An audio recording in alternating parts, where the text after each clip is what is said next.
여러분은 예수님이 죽으셨다가 다시 살아나신 것을 믿으십니까? 오늘 영상은 하나님의 세 번째 비밀인 그리스도의 부활에 관한 것입니다. 예수님의 부활은 장사된 지 사흘 만에 다시 살아나리라고 성경에 기록된 대로 이루어진 사건입니다.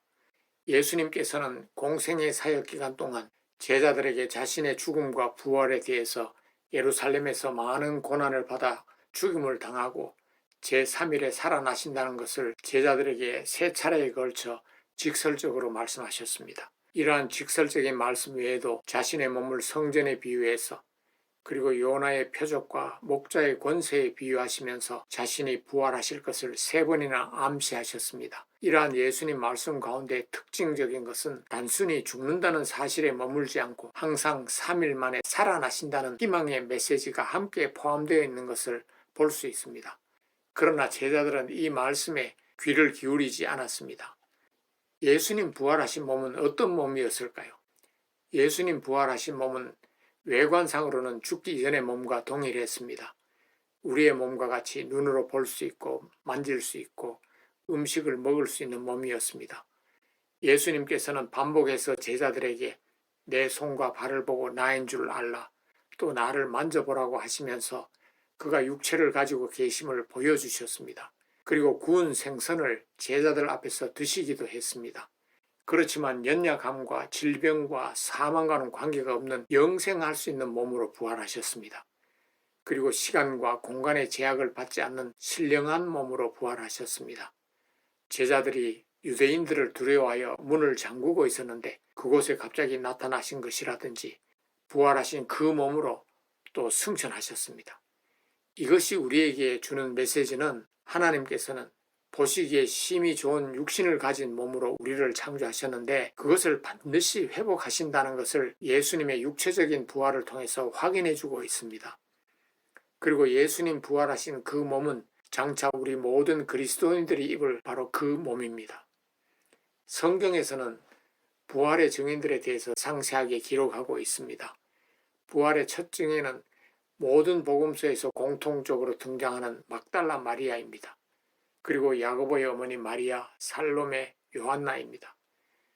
11사도와 엠마오로 가던 두 제자, 예수님의 동생인 야고보, 다메섹으로 가던 바울, 그리고 500여 명의 성도들을 예수 부활의 증인으로 성경은 기록하고 있습니다. 사도들은 예수님이 잡혀가시던 날에는 그를 배반하고 부인하고 도망쳤지만 그분의 부활을 목격하고 나서는 삶의 자세가 크게 변화되었습니다. 죽음을 두려워하지 않고 담대하게 복음을 전하다가 대부분 순교하였습니다. 야고보는 예수님이 사역하는 기간에는 그의 형을 하나님으로 믿지 않았지만 부활하신 예수님을 만난 이후에는 신실한 그리스도인으로 변화되어 예루살렘 교회의 큰 지도자가 되었습니다. 사도 바울의 경우에도 예수 믿는 사람들을 체포하기 위해서 다메섹으로 가는 도중에 부활하신 예수님을 만났습니다. 그리고는 목숨을 다해 예수 그리스도를 증거하는 사도로 변신하였습니다. 부활하신 예수님을 만난 자들의 공통점은 부활신앙으로 무장되었다는 것입니다. 죽음이 전부라고 생각하는 사람에게는 죽음이 참으로 두려운 존재이지만 그 후에 있을 영광스러운 부활을 믿는 자들에게 죽음은 부활을 위해 거쳐가는 하나의 관문에 지나지 않기 때문입니다. 지금 시대만큼은 아니었겠지만 예수님 당시에도 가짜 뉴스가 있었습니다. 예수님의 죽음과 부활을 가장 두려운 마음으로 지켜보던 사탄이 가짜 뉴스를 만들어 배포하기 시작했습니다.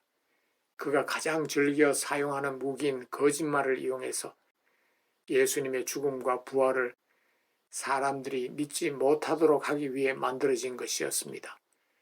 대표적인 몇 가지를 소개하겠습니다. 첫째는 시체 은닉설입니다. 그들은 부활은 무슨 제자들이 몰래 시체를 훔쳐서 다른 데 숨기고는 부활했다고 거짓 증거를 하고 있는 거야 라는 가짜 뉴스를 만들었습니다. 이 가짜 뉴스를 만든 자들은 바로 대제사장과 장로들이었습니다. 사탄의 하수인 역할을 바로 그들이 한 것입니다. 둘째는 기절설입니다.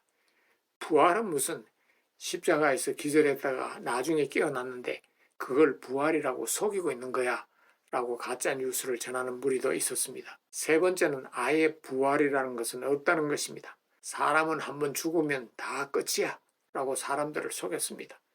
사탄이 이렇게 길을 쓰고 가짜 뉴스를 퍼뜨리는 것은 예수님이 이루신 그 귀한 사역을 폄하해서 한 사람이라도 더 믿음에서 떠나도록 하기 위한 것이었습니다.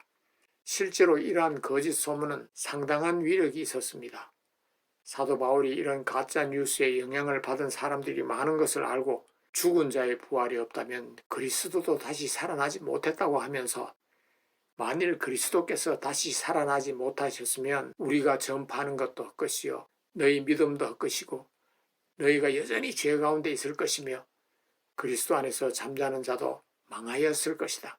그리고 모든 사람 가운데 우리 그리스도인이 더욱 불쌍한 자라고 고린도 전서에 기록하고 있습니다. 그리스도의 죽음과 부활은 복음의 핵심 중의 핵심입니다. 그분의 죽음은 우리의 죄를 대속하기 위한 것이요 그분의 부활은 우리가 대속함을 받았다는 확증이기 때문입니다. 그래서 사도 바울이 전심을 다해 전한 복음의 핵심도 또한 예수 그리스도의 죽으심과 부활이었습니다. 부활 이제 우리 차례입니다. 바울은 그리스도께서 잠자는 자들의 첫 열매가 되셨다고 말했습니다. 첫 열매인 그리스도와 같이 우리도 그리스도와 동일한 부활의 육체를 입을 것을 말하고 있습니다.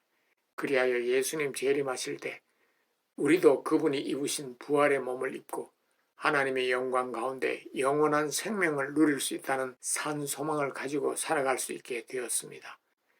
예수님 부활의 수혜자는 바로 우리 그리스도인들입니다.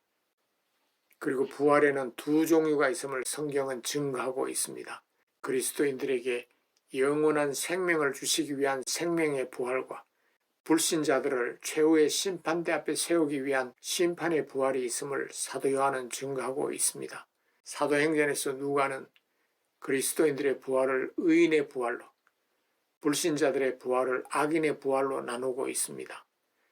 요한계시록에서 사도 요한은 예수님 재림하실 때 있을 그리스도인의 부활을 첫째 부활로 기록하고 있고 그로부터 1000년이 지난 후에 있을 그 나머지 죽은 자들의 부활을 둘째 부활로 기록하고 있습니다.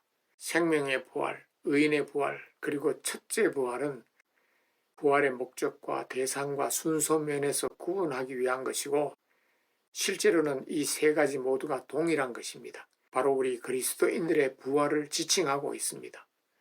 심판의 부활, 악인의 부활, 그리고 둘째 부활도 서로 동일한 것입니다. 그것은 불신자들을 위한 부활을 말하고 있습니다. 두 종류의 부활 가운데 우리 그리스도인들에게 예비된 부활은 첫째 부활인 생명의 부활, 의인의 부활입니다. 여러분 모두는 이 첫째 부활에 참여하는 복된 자들이 다 되시길 축복합니다. 그러면 우리의 부활은 언제 있습니까? 예수님께서는 요한복음 6장 54절에서 마지막 날에 내가 다시 살린다고 말씀하십니다. 사도 바울은 데살로니가전서 4장 16절에서 주께서 강림하실 때 우리들의 부활이 있을 것이라고 증거하고 있습니다. 이 두 구절의 말씀의 공통점은 예수님이 재림하실 때 우리의 부활이 있을 것이라는 것입니다.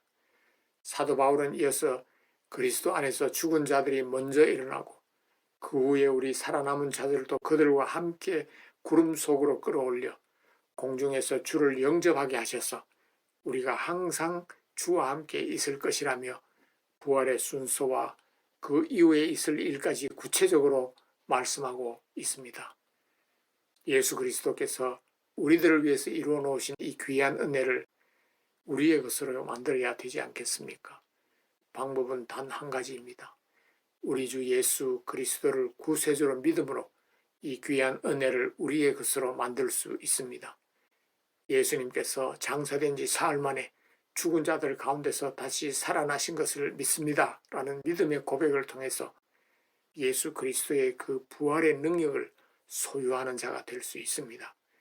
예수 그리스도를 믿는 믿음 가운데 있으면 예수님 재림하시기 전에 우리가 죽든 그때까지 살아있든 예수님이 입으신 그 부활의 몸을 입고 영원한 생명을 누릴 수 있는 복된 자의 반열에 세움 받을 수 있습니다. 이렇듯 귀하고 복된 사실을 믿고 기뻐하며 감사하며 살아가는 우리 모두가 다 되시길 축복합니다. 이전 영상을 보지 못한 분들을 위하여 그리스도의 성육신과 그리스도의 고난에 대한 것을 영상 끝에 링크하도록 하겠습니다. 다음 영상에서는 복음의 핵심에 관한 하나님의 네 번째 비밀인 그리스도의 승천에 대해서 나누도록 하겠습니다. 감사합니다.